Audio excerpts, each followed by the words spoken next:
Imagine standing by the river, the water swirling like a hungry beast, when suddenly a man slips beneath the surface, thrashing, Help me! gasping for air.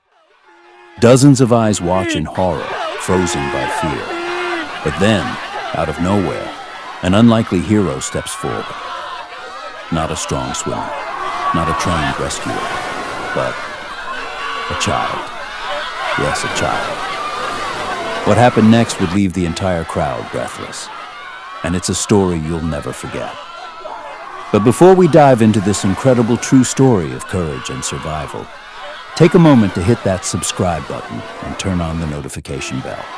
Here on this channel, we bring you powerful stories of bravery, hope, and miracles that prove heroes come in all shapes and sizes. Trust me, you don't want to miss what's coming next. The day began like any other at Willow Creek. The sun shone with a gentle glow, children laughed along the riverbank, and families spread their picnic blankets under the shade of tall willow trees. The air was filled with the smell of roasted corn and fresh bread, carried by the soft summer wind. The water looked calm. Too calm, in fact. To the untrained eye, it was nothing more than a glittering ribbon winding through the town. But those who had lived long enough near the river knew its secret. Beneath its glassy surface, a current waited, strong and merciless, ready to pull under anyone who dared underestimate it. Among those present that afternoon was Daniel, a man of 45. Life had not been easy for him. He had worked for years in a small factory, his back bent from long hours, his heart heavy from troubles at home.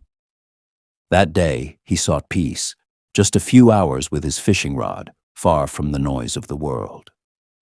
Daniel sat on a slippery rock at the edge of the river, his eyes fixed on the water as he cast his line. He breathed deeply, letting the sounds of nature wash over him. The gentle lapping of waves, the whisper of leaves above. It was as though the river itself invited him to rest. But peace can be deceptive. For just as Daniel leaned forward to adjust his bait, his foot slipped on the moss-covered rock. His body lurched forward, and before he could cry out, the river swallowed him whole. A splash echoed across the banks. The fishing rod clattered uselessly onto the rocks. Panic surged as Daniel flailed, his arms striking the water desperately, his mouth opening in a choked cry for help. At first, those nearby thought it was a joke, someone splashing for fun. But the tone of his voice quickly told a different story. It was raw, desperate, the cry of a man staring death in the face. "Mama, that man is drowning," a child shouted. And instantly the peaceful picnic atmosphere shattered. People ran to the riverbank, pointing, screaming, but none dared to leap in. Daniel struggled against the pull of the current. Every attempt to rise only dragged him deeper. His breaths came shorter, sharper. The water stung his eyes, filled his mouth, and burned his lungs. He could feel his strength slipping away. The crowd grew, their voices overlapping in chaos.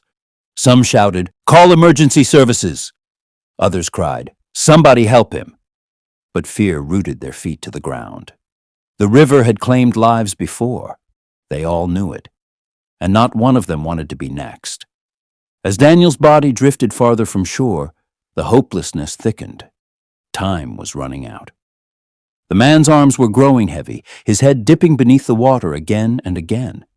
And then, something happened. A small figure stepped forward, unnoticed at first. A boy. Barely 8 years old, with eyes that seemed far too brave for his age. His name was Aiden. He had been standing quietly among the crowd, clutching a half-eaten sandwich, watching as panic spread like wildfire. But where others saw danger, Aiden saw only a man in need. His little heart pounded, not with fear, but with determination. In one swift motion, he dropped his sandwich, kicked off his shoes, and moved toward the water. His mother's voice pierced the air. "Aiden, stop, don't you dare." The crowd turned in shock as they realized what he was about to do. A child. Was this madness? Surely no boy that small could stand against the current. Surely he would drown too. But before anyone could grab him, Aiden took a deep breath and leapt. His small body sliced into the water with surprising grace, sending ripples across the river. Gasps erupted. Some covered their mouths in horror. Others cried out, begging him to return. But there was no turning back. Aiden was already swimming with all his strength toward the struggling man. The water was icy, far colder than he expected, and the current tugged at him like unseen hands trying to drag him down. But Aiden kicked harder, his grandfather's swimming lessons echoing in his memory. The river tests courage, not age. Ahead, Daniel's eyes were glazed with terror. He was slipping under, his arms weak, his body surrendering. He did not even see the child coming. He thought it was over. But just as Daniel's head dipped beneath the surface once more, a small hand reached out, grasping his shirt with surprising strength. And in that instant, the crowd fell silent, because the most unlikely rescuer had arrived. The crowd held its breath as they watched the scene unfold.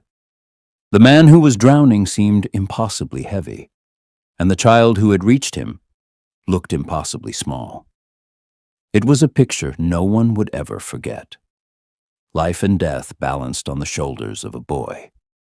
Daniel's eyes widened as he realized who had grabbed him. Through the fog of fear and water, he saw a child's face, wet hair plastered against his forehead, determination shining in his eyes. A child. Could this be real? "Hold on!" Aiden shouted, his little voice straining to be heard over the roar of the water. "Don't fight me. Just hold on tight." Daniel was too weak to argue. He clung to the boy's arm, though he feared his weight would drag the child under. His heart ached with guilt. What kind of man was he, depending on a child to save him? Back on shore, Aiden's mother fell to her knees, screaming, "My baby! Somebody help my baby!" But though many wanted to jump in, fear gripped their hearts like chains. They could only watch in helplessness.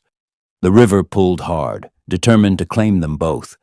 The current lashed at Aiden's small body, tugging at his legs, swirling around him like a beast angry at being defied. But Aiden kicked, harder and harder. He remembered his grandfather's words. "Swim across the current, not against it. The river is strong, but you are clever." So instead of fighting the water, Aiden angled his strokes, pulling Daniel diagonally toward the shallows. Each movement was agony. His arms burned, his lungs ached, and the weight of the man dragged him lower. Yet the fire in his young heart blazed brighter than the pain. He would not give up. Daniel coughed and sputtered, spitting out water as he tried to stay conscious. I'm too heavy," he rasped. "Let go. You'll drown." But Aiden shook his head fiercely. "No, you're not going to die today." His words, though spoken by a child, carried the force of a warrior. The crowd on the shore was silent now. Not a voice dared to rise. All eyes were fixed on the boy fighting the current, dragging a man twice his size toward safety. It was as though the whole world had paused to witness a miracle. Every second stretched like an eternity. Some whispered prayers, others clutched their chests, their own breath caught in their throats. They could see the struggle, the danger, the razor-thin line between life and death. The river roared, splashing against them, rising high as though to intimidate. But Aiden's strokes remained steady, his resolve unshaken. Inch by inch, he pulled Daniel closer to the bank. His small feet brushed against something solid, the riverbed. Relief surged through him, and with the last of his strength, Aiden pushed upward, dragging Daniel with him. They stumbled into the shallows, collapsing in the mud. Daniel's body heaved violently as he coughed out water, gasping for breath like a man reborn. For a heartbeat, the crowd was frozen in disbelief. Then, cheers, shouts, and sobs erupted all at once. People rushed forward, some lifting Daniel to safety, others surrounding Aiden, touching his shoulders, whispering words of awe. But Aiden was too exhausted to notice. He lay on the muddy bank, chest heaving, his small hands trembling from the effort. His mother scooped him up into her arms, crying uncontrollably. Daniel, still coughing, raised his head weakly. His eyes found the boy who had given him back his life. "You saved me," he whispered, voice breaking. The crowd, shaken and humbled, realized the truth. None of them had moved, none had dared to risk themselves. It was a child who had shown the courage they all lacked. And as Aiden clung to his mother's arms, shivering but alive, the people of Willow Creek knew they had witnessed something extraordinary. A child's unexpected act that had defied fear, defeated the river, and saved a drowning man. For a long moment, the riverbank was filled with nothing but the sound of Daniel coughing and the soft sobs of Aiden's mother. People stood in a circle, staring at the boy who had done the impossible. Aiden shivered in his mother's embrace, his small body dripping with cold water, his chest still rising and falling with exhaustion. Yet even as he trembled, his eyes sought Daniel, as though making sure the man was truly alive. Daniel sat propped up by two men from the crowd. His face was pale, his lips blue, but his eyes were wet with tears of relief. He kept whispering the same words over and over. "He saved me. That boy saved me." A woman knelt by Aiden, pulling off her shawl and wrapping it around the child's shoulders. "Bless you, little one," she murmured. "The angels themselves guided your arms today." Aiden's mother kissed the top of his wet head, rocking him gently like she used to when he was a baby. Her heart still raced with terror at what could have happened. Yet in that moment, pride overwhelmed her fear. Daniel, struggling to stand, pushed away the hands supporting him and staggered toward Aiden. His legs trembled, but his resolve was firm. He had to look his rescuer in the eye. When he reached them, Daniel fell to his knees in front of the boy. His voice broke as he said, "I should be dead right now. But because of you, because of your courage, I live." The crowd grew silent again. The sight of a grown man kneeling before a child struck their hearts with an emotion too heavy for words. It was humility, gratitude, and awe, all rolled into one. Aiden blinked at him, surprised.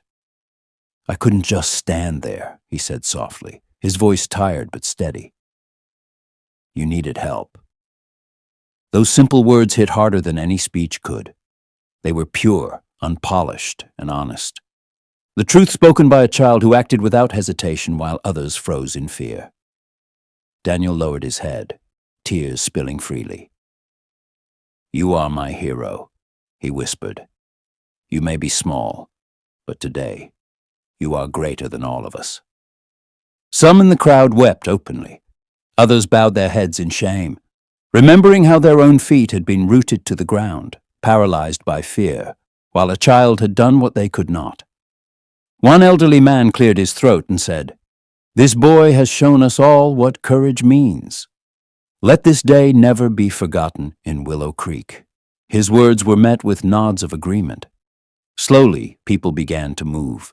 A blanket was brought for Daniel, another for Aiden. Someone offered hot tea from a thermos. The chaos that had once filled the riverbank gave way to care, kindness, and a quiet reverence. Children whispered among themselves, eyes wide as they looked at Aiden with awe. To them, he was no longer just another boy. He was proof that even the smallest hands could hold the strength to save a life. Aiden, however, seemed almost shy under the attention. He leaned closer to his mother, whispering, "Mama, why are they all staring?" His mother stroked his wet hair and whispered back, "Because, my son, they just witnessed something they will never forget." By the time emergency services arrived, the danger had already passed. The rescuers were stunned to learn the victim had been saved not by one of them, but by an 8-year-old boy. As Daniel was examined and Aiden was wrapped warmly in dry clothes, the story began to spread. Phones had recorded it, whispers carried it, and soon everyone in the town would know. A child had defied the river and pulled a man back from death. And as the sun dipped lower in the sky, casting golden light across the water, the river seemed almost calmer, as though it too had been humbled by the courage of a little boy who dared to challenge it. News of the rescue traveled faster than the river's current itself. By evening, almost every home in Willow Creek was buzzing with the tale of the boy who had leapt into the dangerous waters to save a drowning man. Neighbors repeated it in awe. Parents told their children as though it were a bedtime story, and strangers shook their heads in disbelief, asking over and over again if it was truly possible. Could it be real, that an 8-year-old had done what grown men and women had feared to do? Phones buzzed with short video clips taken by trembling hands at the riverbank, and within hours, the story began to spread beyond the town, carried by voices, images, and the sheer astonishment of all who heard it. At Aiden's home, the small living room became a gathering place that evening. Neighbors streamed in, some bringing food, others bringing blankets, and many bringing nothing but their admiration. They wanted to see the boy with their own eyes, to touch his hand, to hear him speak. Aiden, still tired and wrapped in a soft quilt, looked confused by the attention. He asked his mother in a whisper, "Why are they all here, Mama?" "I just did what I thought was right." His mother kissed his forehead and answered softly, "That is exactly why they are here, my son. Because sometimes doing what is right is harder than anything else, and yet you did it without hesitation." Daniel, the man whose life had been spared, also came to the house that night. He carried flowers in one trembling hand and a note in the other. When he saw Aiden, he placed the flowers gently on the table, then knelt down on the floor before the boy. His eyes filled with tears as he said, "I owe every breath I take to you. If not for your courage, my children would have woken up fatherless tomorrow. No words will ever be enough to thank you." The entire room grew quiet as Daniel wept openly, his gratitude raw and unashamed. For the first time that day, Aiden truly understood the weight of what he had done. Not just saving a man, but preserving a father, a son, a friend. The next morning at school, Aiden was no longer just another boy in class. His classmates surrounded him as soon as he stepped through the doors, their voices rising with excitement. Some clapped him on the back, others begged him to tell the story again. Even teachers, usually strict and composed, smiled warmly at him. The principal called an assembly, gathering the entire school into the hall. Standing on the stage with his small frame barely reaching the microphone, Aiden was introduced as a true hero of our time. The applause thundered around him, echoing off the walls, and though his cheeks burned with shyness, his quiet smile captured every heart in that room. When asked by a teacher how he found the strength to jump into the water, Aiden's answer was simple. "I saw someone who needed help, and nobody was moving. I thought, if I don't go now, he might not have a chance. So I went." Those words, spoken in a soft voice, carried more power than any long speech. The hall fell silent, not because his words were grand, but because they were so painfully true. Everyone knew the sting of hesitation. Everyone knew the fear of doing nothing. And in that silence, the children and adults alike were forced to reflect on their own courage, or lack of it. That same week, the mayor of Willow Creek invited Aiden and his family to City Hall. The large building, with its tall pillars and echoing chambers, seemed overwhelming to a child who preferred playing in the park and eating ice cream cones. Yet when Aiden walked in, holding tightly to his mother's hand, the officials rose from their seats and applauded. In a small but solemn ceremony, the mayor placed a medal around Aiden's neck and said, "This boy has reminded us all that heroism is not measured in years or size. It is measured in heart." Cameras flashed, reporters scribbled notes, and Aiden, though shy, stood with a straight back as though he carried the weight of all children who had ever been underestimated. After the ceremony, reporters crowded around him with microphones, asking questions he didn't quite know how to answer. "Do you feel like a hero?" one asked. Aiden shook his head slowly. "I don't feel like a hero. I just didn't want him to die. Heroes are people who wear uniforms. I'm just a kid." His humility struck the reporters, leaving them momentarily speechless. They realized that sometimes the greatest heroes are those who don't even see themselves as such. Back at home, Aiden's family tried to return to normal life. Yet nothing was truly the same anymore. Wherever they went, to the market, to church, to the playground, people stopped to smile, pat Aiden's shoulder, or whisper, "That's the boy who saved the man in the river." At first, Aiden felt embarrassed by the attention. But over time, he began to understand something deeper. That his act of bravery had not just saved one man, but had awakened hope in many hearts. Meanwhile, Daniel could not stay away. Almost every day he visited Aiden's home, sometimes bringing gifts, sometimes bringing nothing but his presence. He told the boy stories of his own childhood, of mistakes he had made, of lessons he wished he had learned sooner. "You taught me something," Daniel confessed one evening. "I used to think courage belonged to the strong. Now I know it belongs to anyone who refuses to give up, even if they're small." From then on, he treated Aiden not as a child, but as an equal, a friend, even a teacher in his own way.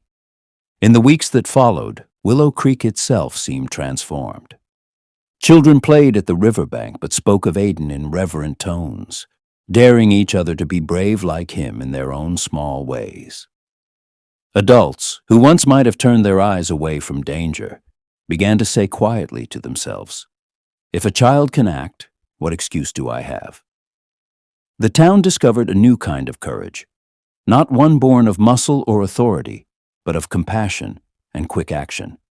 And the river, once feared for its hidden strength, became a place of remembrance. A silent witness to the day, a boy's courage reshaped the soul of a community. Aiden himself never sought the glory. He still spent his afternoons playing with his friends, climbing trees, and kicking balls down the dusty streets. But whenever he passed the river, he would pause and look out at the water. Sometimes he smiled, sometimes he shivered. For he knew more than anyone else what secrets lay beneath that shimmering surface. He had faced it, defied it, and returned with a life in his arms. One evening, as the sun sank low and the river reflected hues of gold and crimson, Aiden stood quietly with his mother by the bank. She squeezed his hand gently and said, "You know, my son, people will tell this story long after you grow tall and leave this place. They will speak of the day a child taught us all the meaning of courage." Aiden looked up at her, puzzled. "But Mama, what if I was just lucky? What if the river had taken us both?" His mother knelt beside him and answered, "Courage isn't the absence of danger, my child. It's the decision to act, even when danger is all around." The boy thought about her words as the evening breeze brushed against his face. He realized then that what people admired was not the size of his arms or the strength of his swim. It was the heart that refused to stay still when someone was in need. That realization filled him with a quiet pride, the kind that sits deep in the soul, unshaken by medals or applause. And so the story of Aiden's act began to settle into the fabric of Willow Creek, woven into conversations, into lessons at school, into the sermons at church. It was no longer just about one boy and one drowning man. It was about the question it left behind for everyone. What would you have done? That question lingered in every ear, a challenge, a reminder, and perhaps a call to action. For Daniel, the rescued man, life would never be the same again. He woke each morning with a new sense of gratitude, looking at his children with renewed love, his heart heavy with the knowledge that their smiles might have been lost forever. At night when he prayed, he always began with the same words, "Thank you, God, for sending me a boy when I expected no one." Sometimes Daniel would sit by the river alone, staring at the spot where he had almost lost his life. The sound of the rushing water still made his chest tighten. But then he remembered the small hand that reached into that darkness and pulled him back. And though fear threatened to overwhelm him, gratitude always won. Aiden, too, carried the memory. It was not always easy. Sometimes he woke in the night, dreaming of the cold water pulling him down. Sometimes he saw Daniel's terrified face in his sleep, but then he would remember the outcome, that they had survived, that life had triumphed, and the nightmares would fade into something softer, something almost sacred. The bond between the boy and the man deepened. They became unlikely companions, often seen walking together through town. To the people of Willow Creek, it was a living reminder of the story, the man who had been saved and the boy who had saved him. Their friendship was more than a connection. It was a symbol of hope. Years later, people would still tell the story in Willow Creek. They would point to the bend in the river and say, "That is where the boy leapt. That is where courage defeated fear." Parents would tell their children at bedtime. Teachers would remind their students during lessons, and old men would whisper it at gatherings. And always the story carried the same lesson. Courage is not bound by age or size. And so, the legend of Aiden grew, not as a tale of glory, but as a living reminder. He had not set out to be a hero, nor sought the world's attention. He had simply seen a man in need, and he had acted. And in doing so, he carved his name into the heart of Willow Creek forever. A testament that sometimes the greatest strength is found in the smallest hands. In the weeks and months that followed, Willow Creek seemed forever changed by that one day. Children played at the riverbank with new courage, daring each other to face small fears, from climbing trees to jumping puddles, while adults carried a quiet reminder in their hearts that courage could appear in the most unexpected forms. The story of Aiden's bravery was told at every gathering, and soon the town had adopted the river as a place of reflection, remembrance, and celebration of the boy who had saved a life.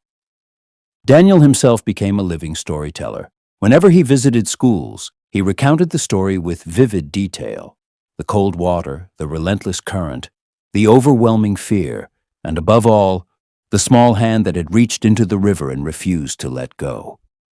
Each time he told the tale, his voice shook with gratitude, his eyes welled with tears, and the audience would hang on every word, inspired not only by the boy's courage, but by the reminder that ordinary people could become extraordinary in moments of need. Aiden's mother, once terrified that her son might have been lost, began to notice something remarkable in him. His confidence grew, not in boastfulness, but in quiet understanding. He became thoughtful, attentive to others, and keenly aware of the ways he could help, protect, or comfort those around him. His small act of heroism had planted seeds that would continue to grow into a lifetime of empathy and bravery. At home, life resumed its ordinary rhythm, yet nothing about ordinary felt the same.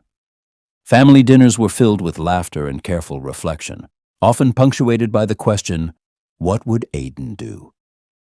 It became a gentle, recurring reminder that courage is not always loud or dramatic. Sometimes it is quiet, deliberate, and entirely human. Aiden learned that day, and taught everyone around him, that bravery is measured not by the eyes that see it, but by the heart that chooses it. Daniel, whose life had been spared, felt a renewed purpose. He no longer took each day for granted. He spent more time with his children, cherishing every smile, every word, and every hug. At night, he would sometimes go alone to the river, kneeling quietly on the bank, whispering thanks to the boy who had returned him to his family, to his life, and to his own sense of hope. Each visit was a prayer of gratitude and a meditation on the fragile, miraculous gift of life. Soon, the town decided to create a small monument by the riverbank, a plaque honoring the courage of a child who saved a life. Carved into the stone were the words, "Bravery is not measured by size, but by the heart that chooses to act." Families visited the monument regularly, and children left small tokens of appreciation, flowers, stones, and hand-drawn pictures, reminders that one small act can echo across generations. Aiden's friends, inspired by his bravery, began to find courage in themselves. A timid boy who feared the dark learned to venture into the woods. A shy girl who never spoke up in class raised her voice to help another student in trouble. Aiden's actions became a living example that courage could ripple outward, touching more lives than the original act itself, creating a chain reaction of hope and bravery throughout the community. Years passed, and though Aiden grew taller and older, the story of that day never left him. Whenever he returned to the river, he felt a mixture of nostalgia, humility, and reverence. He remembered the terror in Daniel's eyes, the weight of responsibility on his own small shoulders, and the quiet but profound understanding that he had changed a life forever.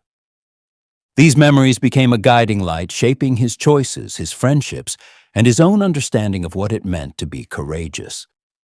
Daniel, now a father more attentive than ever, often spoke of Aiden in the quiet of his home, emphasizing the lesson he had learned, that heroism is sometimes not about strength, training, or preparation, but about instinct, heart, and the willingness to act when no one else will. He told his children over and over, "Remember, greatness comes in many forms. Sometimes it is small, sometimes quiet, but always undeniable when it matters most." The media continued to cover the story from time to time, but the focus was never on fame or recognition. Instead, every retelling highlighted the humanity of it, the courage of a child, the miracle of survival, and the reminder that even ordinary people, regardless of age, can rise to extraordinary moments. The story inspired parents, teachers, and community leaders to teach children not only to protect themselves, but to care for others with boldness and love. Aiden himself remained humble. He never sought attention, rarely spoke of what he had done, and continued living a simple, joyful childhood. Yet quietly, he carried the knowledge that his choice had changed the course of a man's life, had inspired a town, and had proven to himself that even the smallest person can make the biggest difference. Over the years, Daniel and Aiden developed a bond deeper than mere friendship. Daniel became a mentor, guiding the boy in ways that went beyond swimming lessons or schoolwork. He taught him about resilience, gratitude, and the responsibility that comes with courage. And Aiden, in turn, reminded Daniel of the innocence and purity of genuine bravery, a bravery that comes not from training, but from the heart. The river, once feared, became a symbol of transformation. Parents took their children there to teach them respect for nature and caution, but also to tell them of Aiden's courage. "See this bend," they would say. "This is where fear met bravery. This is where a boy saved a man's life." And the children listened, eyes wide, understanding in a small way that greatness can emerge from the most unlikely places. As the years passed, Aiden continued to grow in courage, wisdom, and empathy.